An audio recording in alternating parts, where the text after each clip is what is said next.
What I wanted to share today is the difference between emotions and feelings.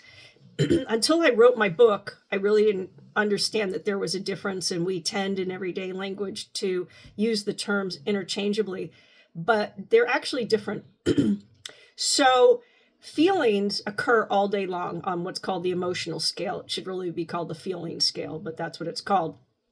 And really high vibration feelings such as love, joy, appreciation, things like that vibrate up here, right? Up high. And then you get down towards the middle, neutral, and then they go pretty low because we've all felt them into shame, guilt, resentment, feelings that don't feel good but are appropriate for circumstances, right? It's feedback. It's your body giving you feedback to a situation. Emotions, on the other hand, I call them energetic eruptions. So that's when suddenly it seems like out of the blue, you perhaps burst into tears, or perhaps burst out laughing, or perhaps just get this anger again, it seems to be coming from nowhere, but it comes actually from your brain. A whole chemical sequence happens.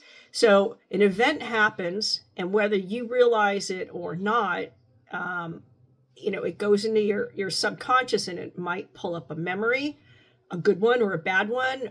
It might just be what's happening at the moment. I remember being at the birth of my girlfriend's child when I was in my 20s, and I, out of joy and just sheer, what would the word be?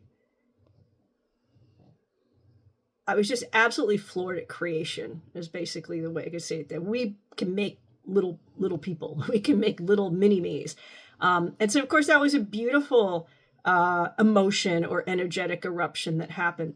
So what happens when you have an emotion like that, whether, perceived good because it's a high vibrating one or a low one, in anger, resentment, shame, and all of those, is that happens and you can't stop it, right? That's a body reaction.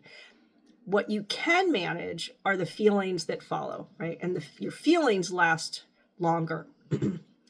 And the more you learn to identify, I am feeling whatever it is you're feeling, the better you will get at managing your emotions. I've been aware of this and really incorporating it into my life ever since I learned about it, probably about 5 years ago when I was in the infancy of writing my book.